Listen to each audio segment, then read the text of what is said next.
Chapter 12, Ethical, Legal, and Social Issues of IT.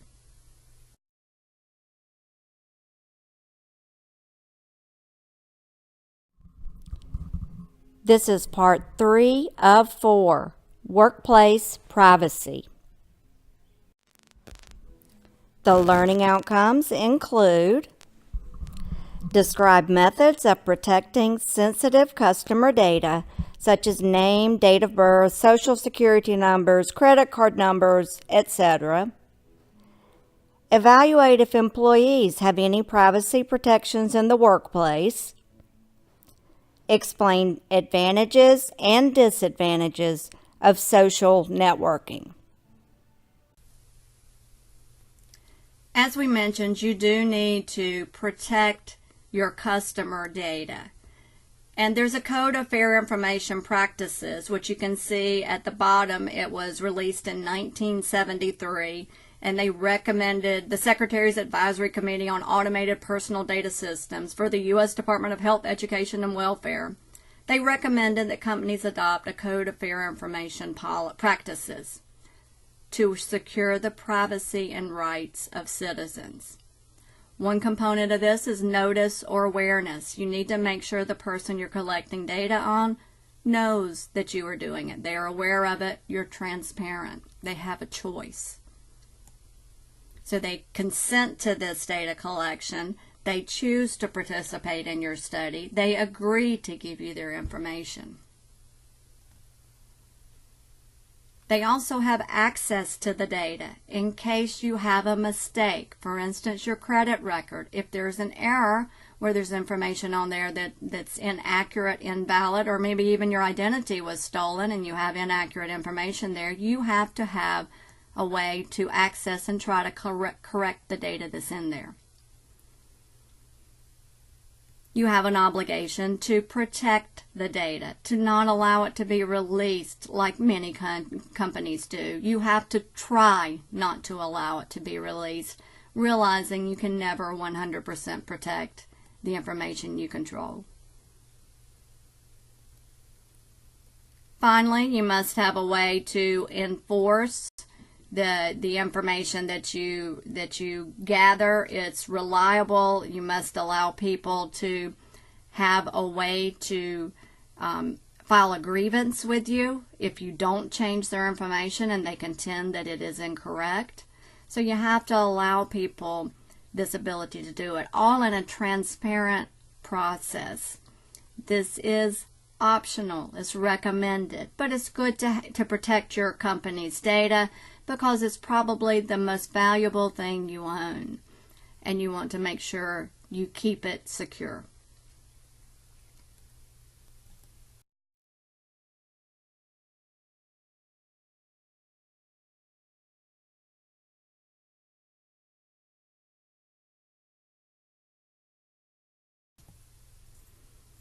A couple of groups have looked at this in more detail. Both of them are international, one EU and one international. We'll look at both of them, the Organization for Economic Cooperation and Development and the EU Data Protection Directive. Looking first at OECD, they did set up some guidelines for privacy. And it is an international consensus of the groups that are represented on how data should be collected and managed in terms of the personal information gathered about people. The EU Data Protection Directive says that you are unable to transfer personal data, any personal data, companies are unable to do this, prohibits it, to non-EU nations that don't adequately protect the data that they own. Now, sometimes safe harbor is given, for instance, to U.S. companies that may follow different privacy standards and maybe don't quite meet the EU directive. Sometimes they are allowed to try to show that they're making progress towards data protection, or to show that they need an exemption. Otherwise, EU companies are not allowed to do business with companies that don't adequately protect the private information of the people on whom they gather data.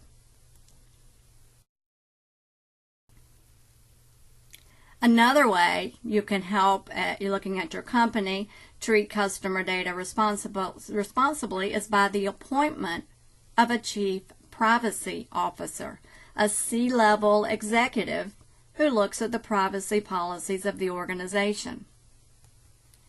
This person would define, put in place, and continuously improve and reflect upon data privacy policies within the organization. You may be surprised to learn that Facebook actually has a chief privacy officer.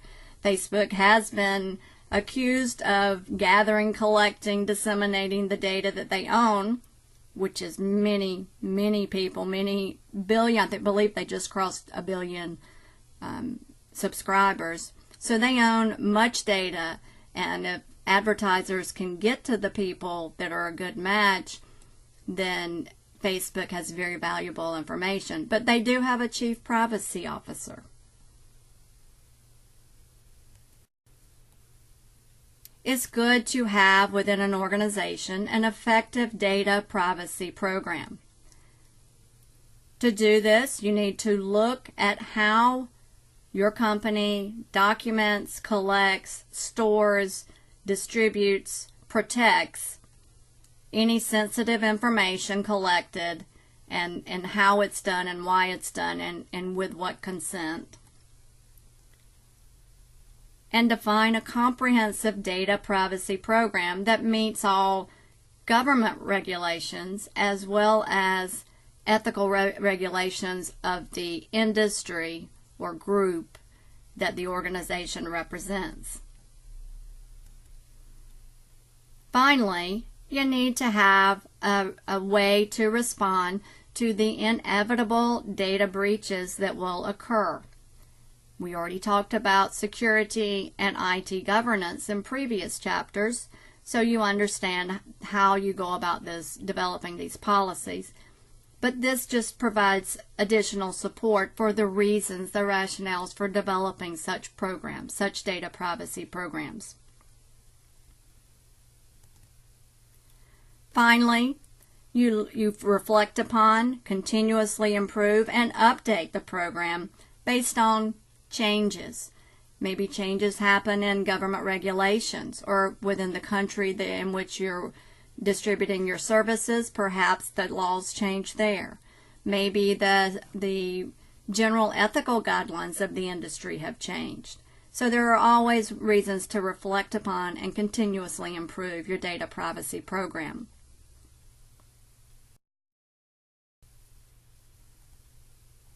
One way that companies provide security within the workplace is through monitoring its employees.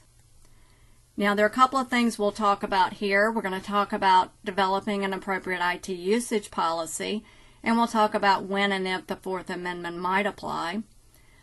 The main thing is, if you're going to monitor your workers, and it's generally cost effective to do so because you have an obligation to know what your workers are doing. For instance, to know if they are sexually harassing someone, or if they have videos that others find sexually offensive, which may be considered harassment. You're obligated to have a way to know about that and address it. So the usage policy establishes the boundaries of what is acceptable. If you're in an organization where research is conducted, maybe research is conducted on pornography. In that situation, people would be allowed to go to sites that might have what some would consider unacceptable or offensive material in order to accomplish their job. So you have to establish boundaries.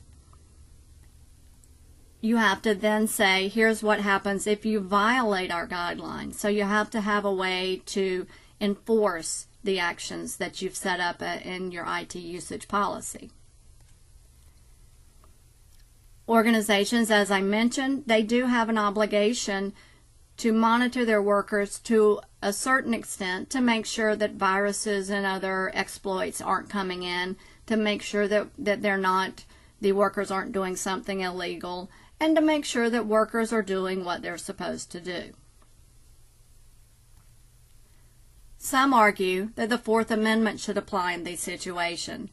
Again, if you remember, the Fourth Amendment protects citizens from unreasonable searches and seizures. Government employees, in some cases, may have redress under the Fourth Amendment. However, the organization owns the equipment and the network upon which you are doing whatever you're doing, and they have an obligation and a right to use that network as they see fit. If you're using it in a manner that they have either told you, or even if they haven't told you, if they believe that it is unacceptable, they can look at what you're doing. There is a valid workplace reason for doing so, and they own it. Assume all emails, all phone calls, everything you do on the network at work is subject to viewing by your employee. The Fourth Amendment is specifically not used to control how private employers treat employees. Public sector employees in general have far greater privacy rights than those in private industry. Public sector workers may have rights guaranteed by the U.S. Constitution that don't apply to private workers. Now, sometimes state constitutions may provide additional protections, but in general, state privacy statutes tend to favor employers over employees. Best thing to do is to have an IT usage policy in place and to let your workers know what is acceptable and what you may be monitoring.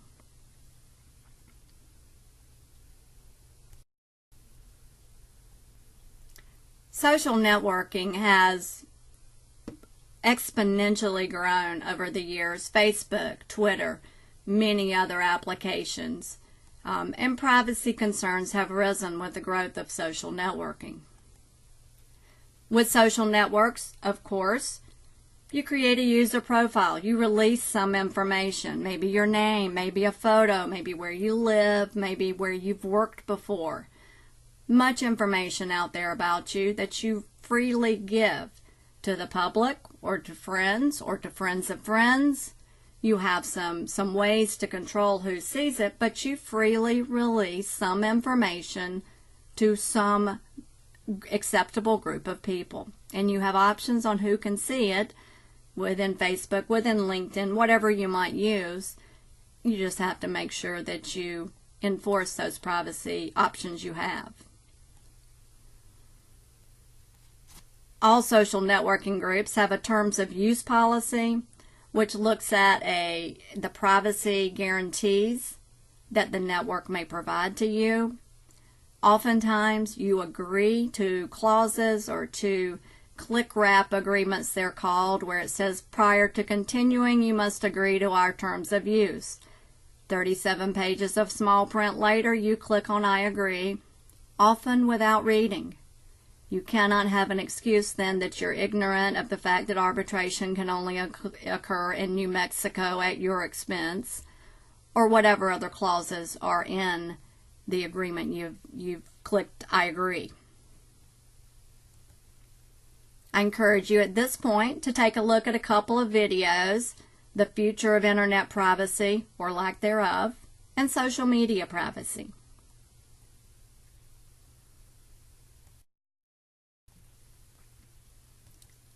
With social networking, sometimes information is shared by Facebook, by whoever, with other members of a social network. It may be shared with law enforcement upon receipt of a subpoena or upon request. May be shared with the press, may be shared with the public. And you've probably agreed that they may do some things, at least, with your information. If they receive a government subpoena, they almost always comply. Although some recently did not when the government was collecting call data and requested it, most search engines gave them information. They were looking at it in terms of children's online privacy. Most did agree to give them the information they requested. Google did not, and it did go to court. Google finally released more general results of the searches that had been conducted on its network.